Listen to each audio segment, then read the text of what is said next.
to our dad on the Cressman podcast.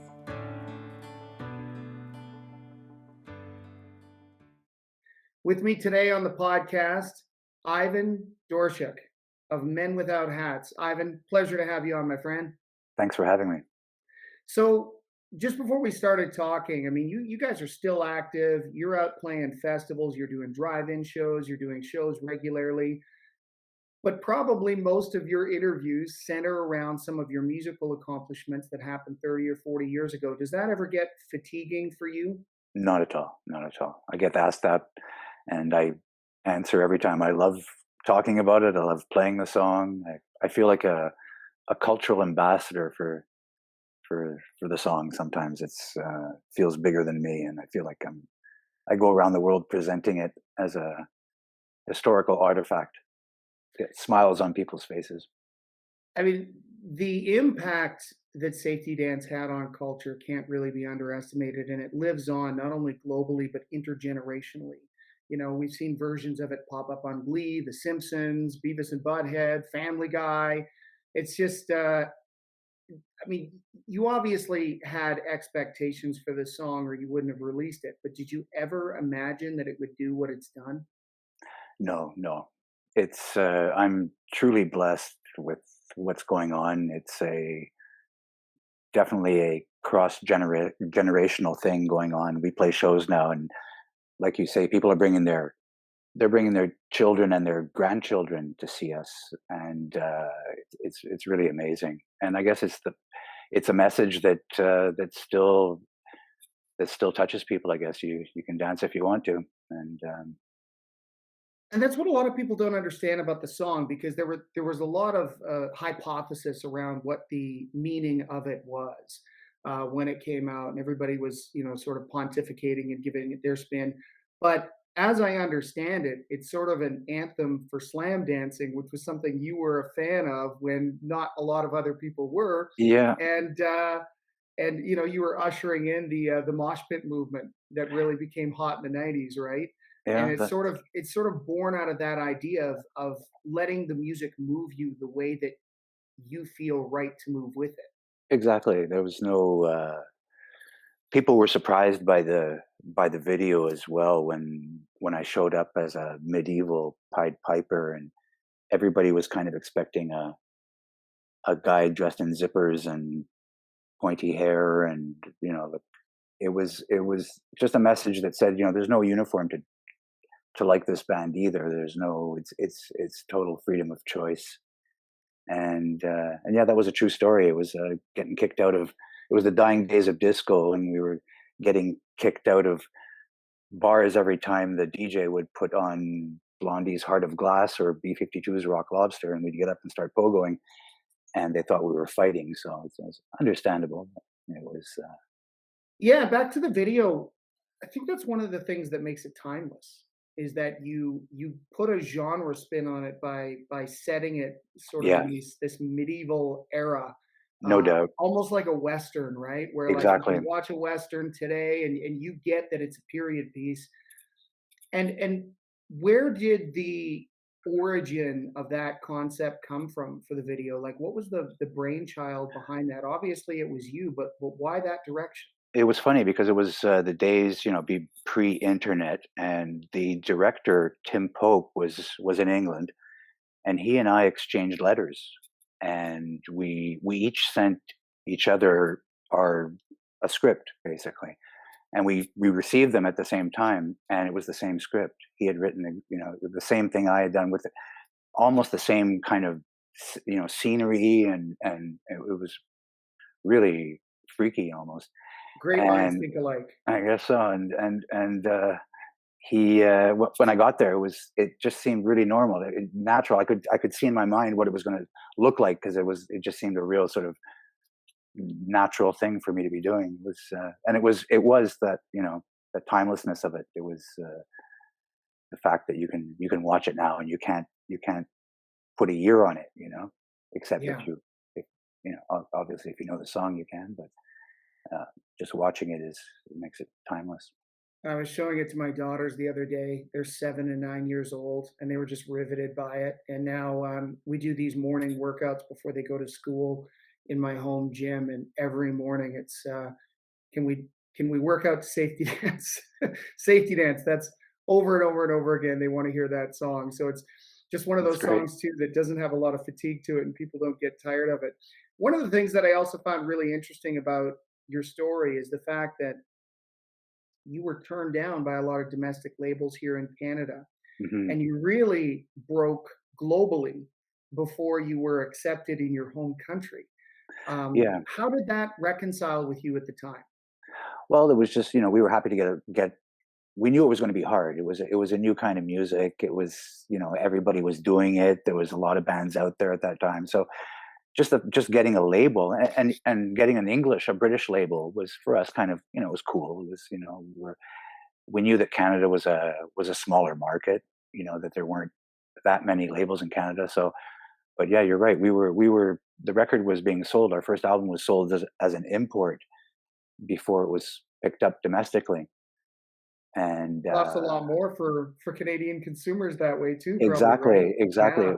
It was double the price and not as available. It was only sold, in import sections of stores that carried import records, and but yeah, it was those were different times, to put it mildly.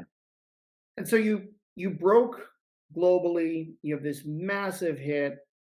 You're a young guy at the time. What's going through your mind? It's like, okay, we got to get out and tour. I mean, obviously the song caught fire and took on a life of its own, but you probably had some ambitions to follow it up and make sure that you started entrenching a fan base.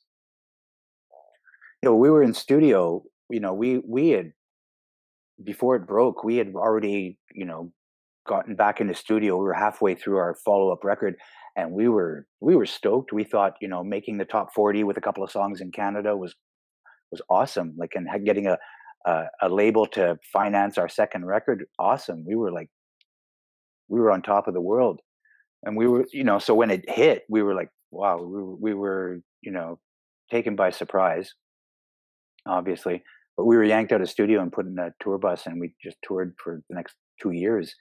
And the video had a lot to do with it too. The video was those were the early days of MTV. They only had 5 or 6 videos on there, and there was heavy rotation for everybody, and that really helped us sort of climb the charts.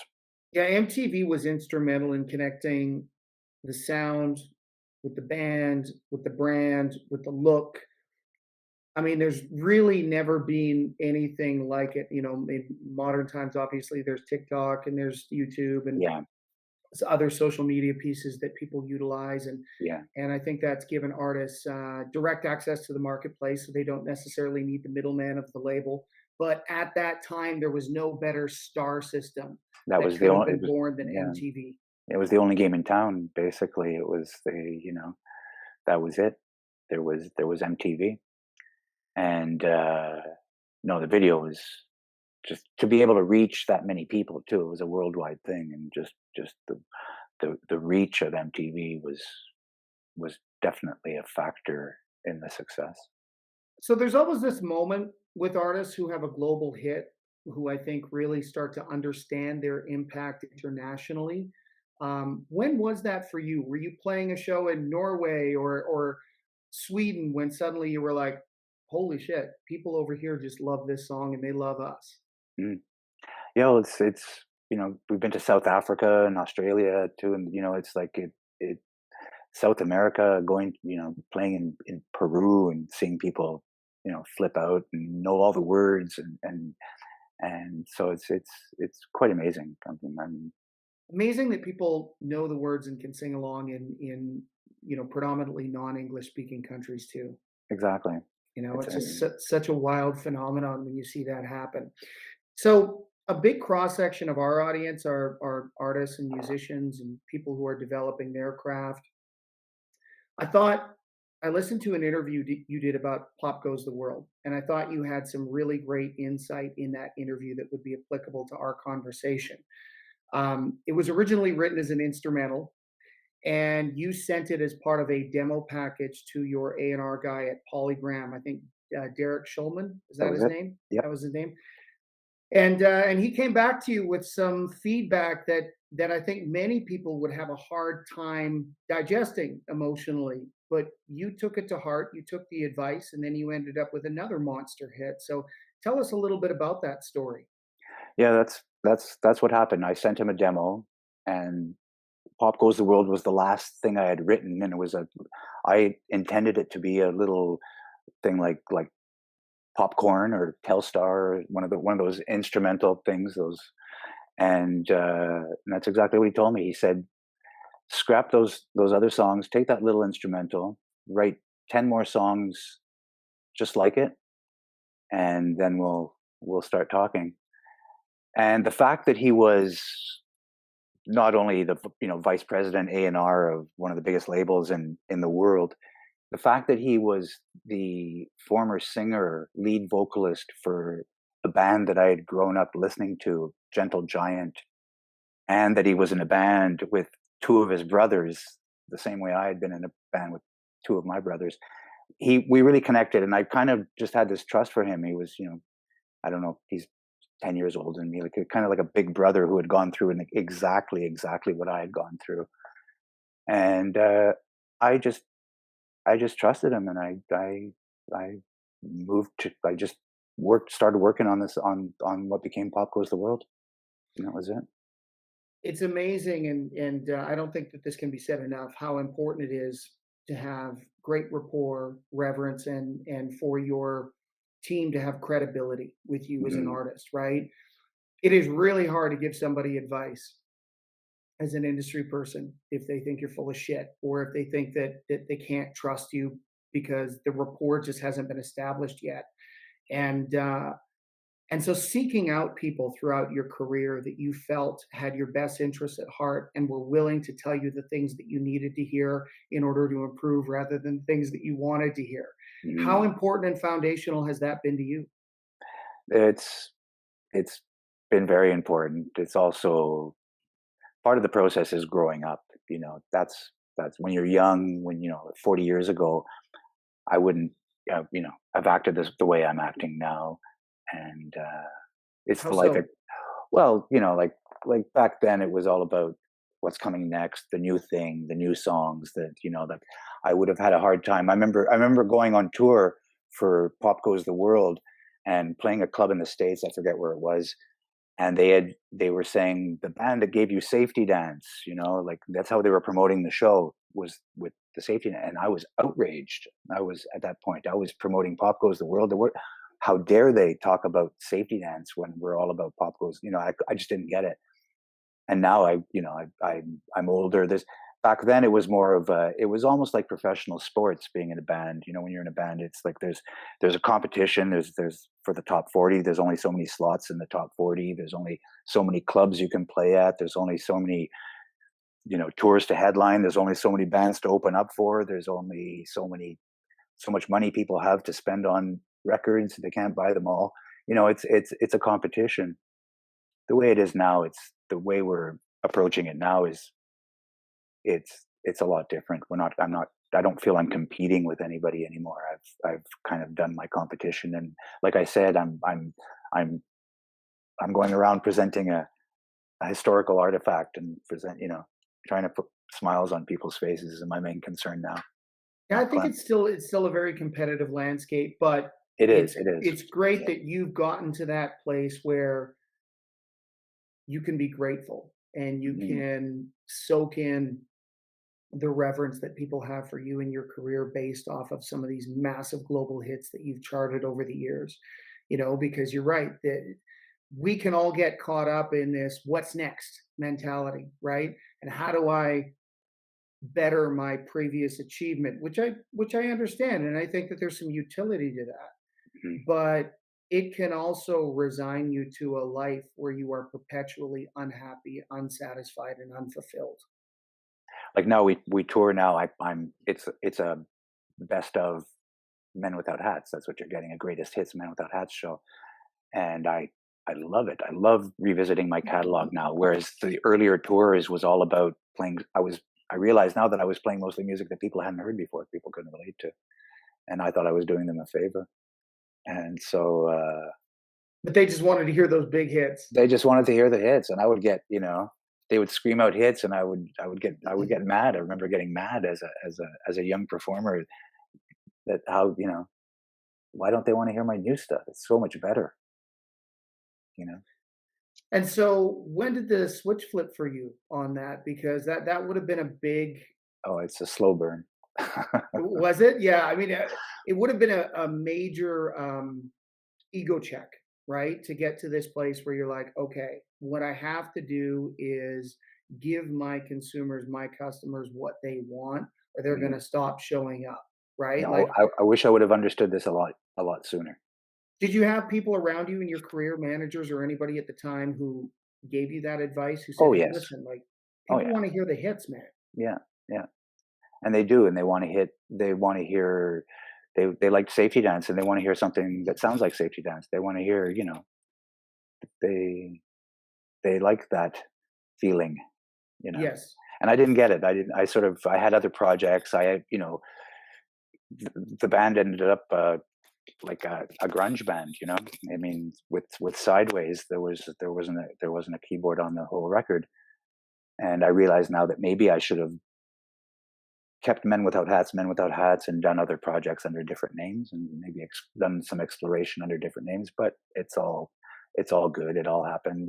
It's part of And the you did have process. some pretty major success in Canada, at least, and I think globally as well with the Ivan project, like Super Bad Girls and some Yeah, songs in the late '90s that, yeah, I remember hearing you in clubs again at that point and going, "Hey, I know this guy," yeah, yeah, and so so you did actually take your own advice and do that at certain components of your yeah, career. Now, yeah. Later on, yeah. was that because you had um, uh, sort of put Men Without Hats on sleep mode and you were pursuing something solo, or was it just because you were like, this is a bit different and I want to brand it differently in the market under my own name?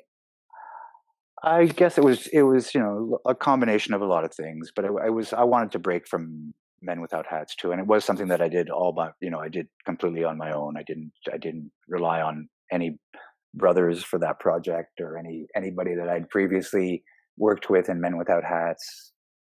I changed everything, changed management, I changed labels, I got new band members, I programmed the whole thing by myself. I played the whole thing by myself. So it was a real solo thing. I didn't want to. And I was exploring different things too. So it was the whole rave movement at that time. Things were starting to change in the industry, and tech wise too. Things were changing. It was a whole. Yeah, the late '90s were sort of the birth of EDM, what we call Yeah, EDM, modern as a modern genre today. right. And you were certainly on the forefront of that with that Hmm. record, which is pretty amazing distinction that you're on the forefront of two major musical revolutions in Mm. one career. Well, here's to a third one. Yeah, exactly. So tell us a little bit about the new music. Now, I've, as I understand it, you are writing and recording music now that could have almost been dropped in the early '80s or mid '80s as well. So you've sort of like worked on revivifying that sound a little bit because it does seem to be coming back. Because Yeah, as you've said in other interviews, people just love to dance, man. They love to have fun. They love the escape, and there will always be a market for that. So you've yeah, identified that, figured it out, and that's sort of foundational to what you're creating today. yeah.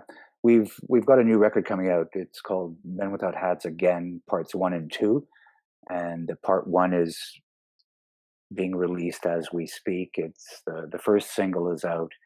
It's the album itself is an EP. It's five cover songs by Lou Reed, David Bowie, the Rolling Stones, and the Tragically Hip. And we do a cover version of one of our own songs. We do a reimagination of the Safety Dance on it. And then the part two is coming early next year, and it's 12 completely new original songs by Men Without Hats. And they're songs that some were written in while we were recording them. while we were in studio, and some were songs from the '80s that were in the vault that hadn't been recorded yet. So we have stuff that is songs that were written in the back of the tour bus in the last 10 years of touring that we've been doing. There's all kinds of stuff there. So we've just spent like 7 or 8 months completely isolated putting this thing together. We recorded over 20 songs, and we're pretty excited to have people hear it. The first song is has been getting a good reaction so far. It's the No Friends of Mine, the cover of Safety Dance, and it's kind of what I say is this. It's the soundtrack to I Go Back to the Village, where Safety Dance was shot, where the original video was shot, and the jester is now the mayor of the village, and he's married to the blonde crazy girl, and they have a huge family. And I go back and visit them, and 40 years later, and this is the soundtrack to it. It's sort of a And sequel. it's the sequel, yeah.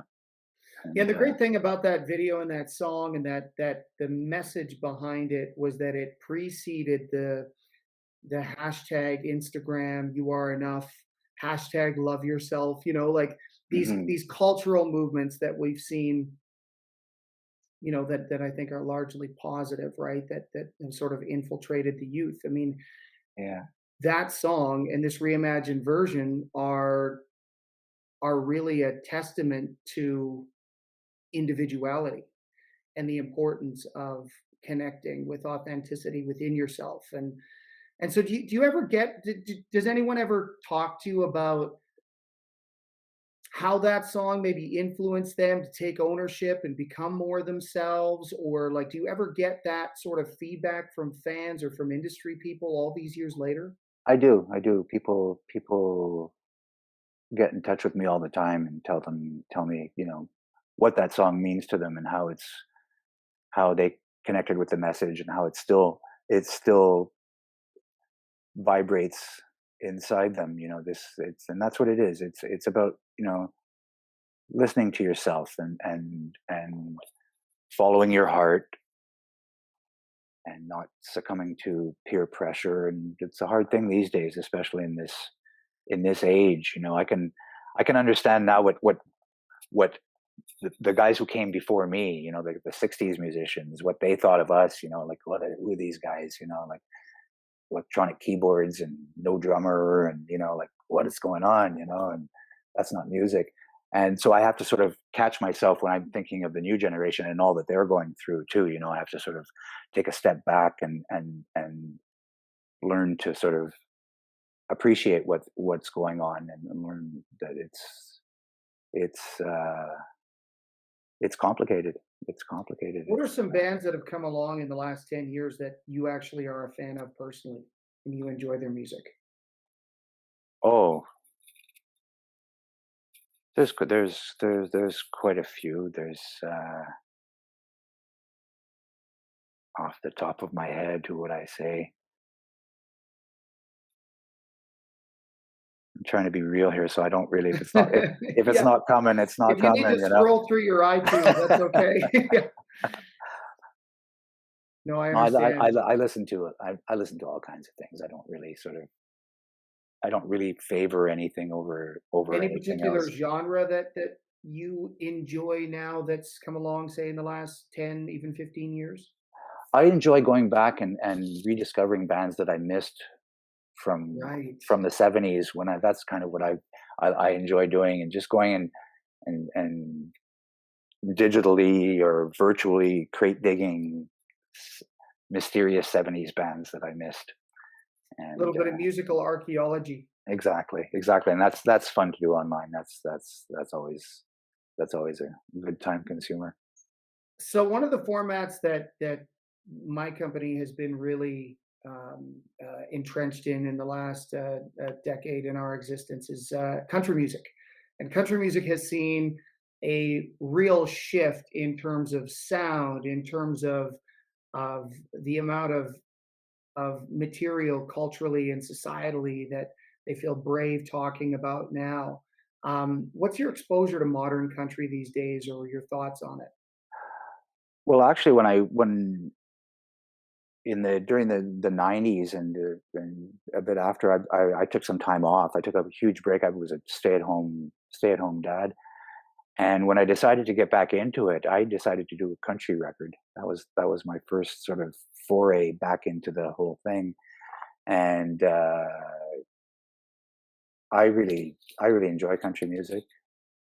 Um, I worked with a bunch of guys out here on the West Coast. It was guys I was working with, and that's when this the whole '80s thing started coming up, and I started getting offers for '80s tours, and but it was yeah, it was. I had started coming. My comeback was supposed to be with a cowboy hat on.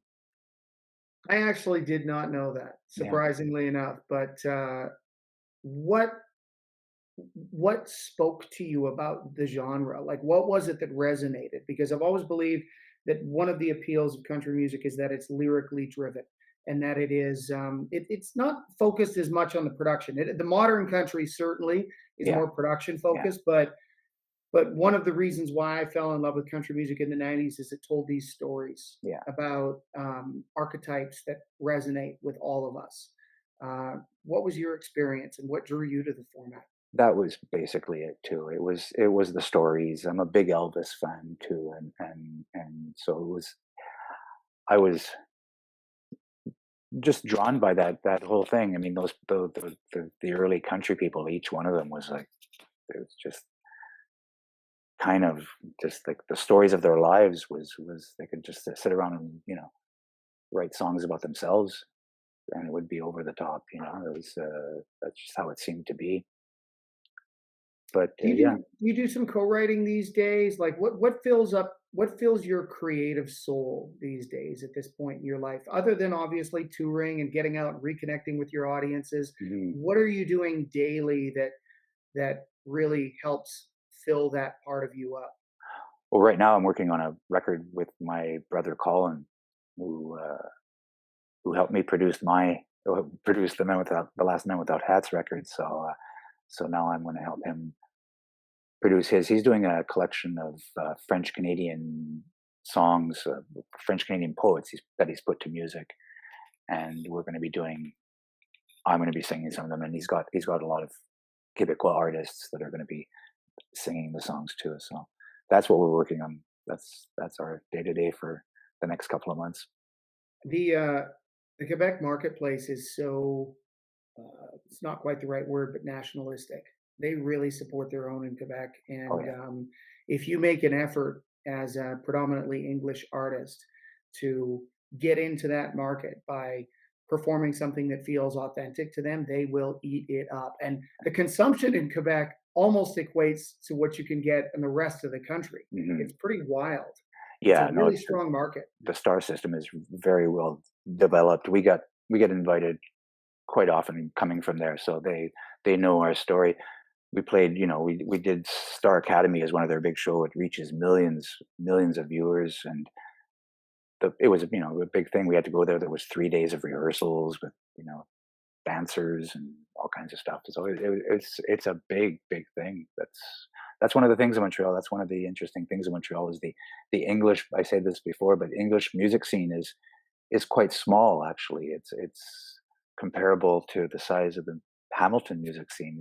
It's most of the effort, most of the energy in Quebec is directed to the French Canadian scene. So the English scene has, while being small, it reminds me of the New York scene where it's comprised of people from all over the country, and it's very interesting, very cosmopolitan, and a lot of new ideas coming in all the time. It's always getting a replenishment of new ideas coming in from all over the place. It's a very exciting place to work.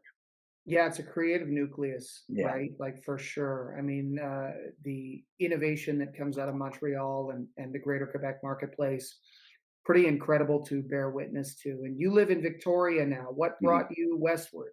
The weather, Fair enough. the Fair weather. enough. The That's it. winters are a lot milder out there. You still get some hot summer days. Yeah, I've said about Quebec, and people don't like this too much, but I say it's 10 months of winter and 2 months of jazz music and mosquitoes. Well, it's not inaccurate. It might be a little pessimistic, but it's not inaccurate. Yeah. And so in Victoria these days, are you? I mean, there must have been temptation for you at some point to move to the U.S. Like, what? Why did you decide to remain in Canada? Um, Because I could totally see a guy like you in L.A. or New York. yeah, I'm an American citizen too. I was born in just outside of Chicago too, so I I like Canada. It's a bit it's not it's just it's nice. I mean, I'm not a warm. I'd move to California, but there's too many people and it's too hot.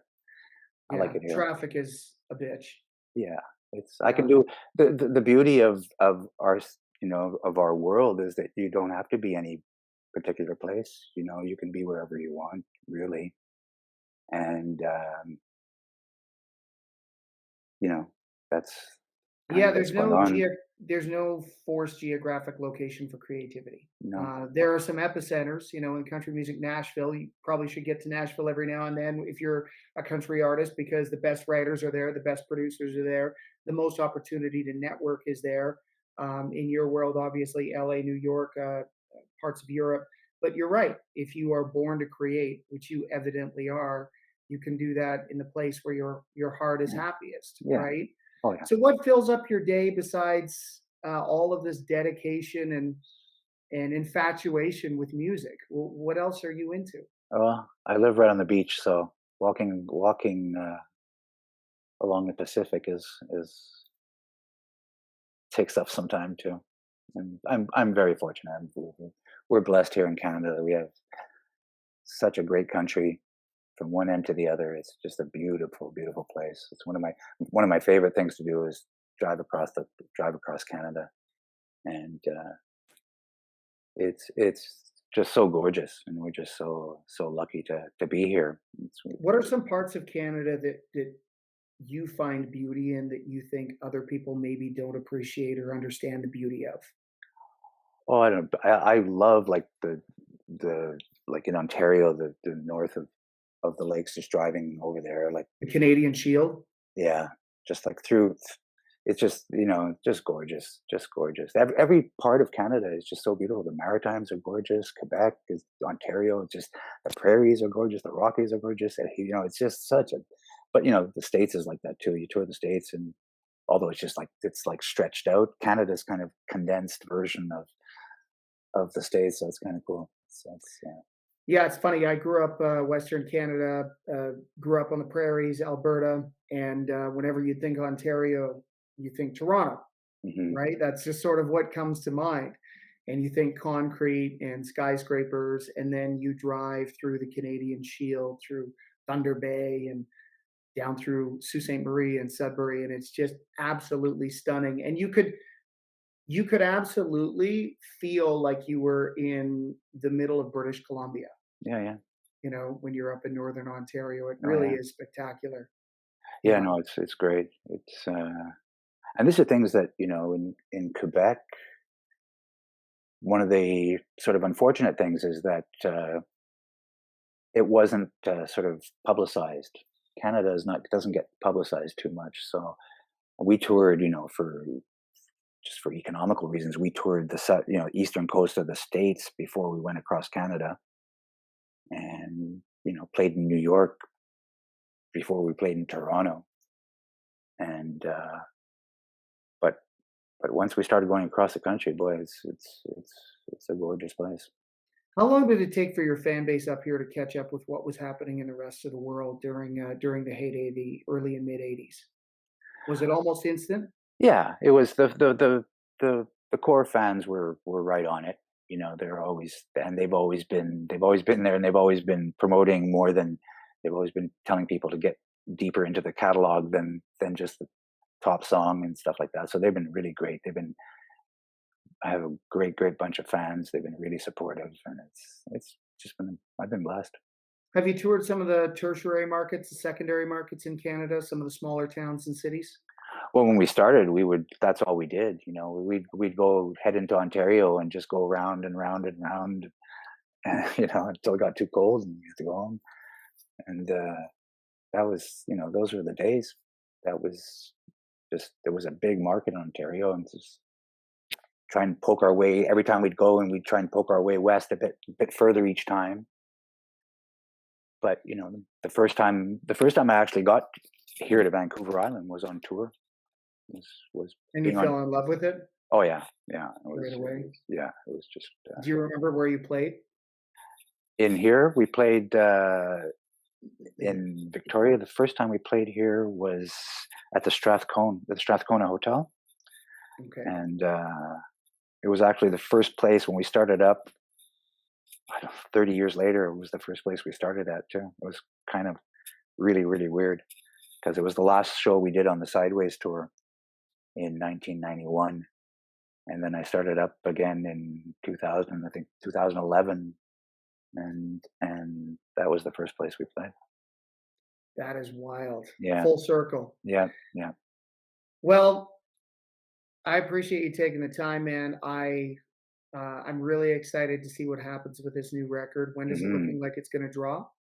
The first part one is dropping on the 24th of September. Yeah. And part two? And part two early next year. That's the beginning of next year. Well, here's to another chapter, my friend. Good luck with it. Thank you very much.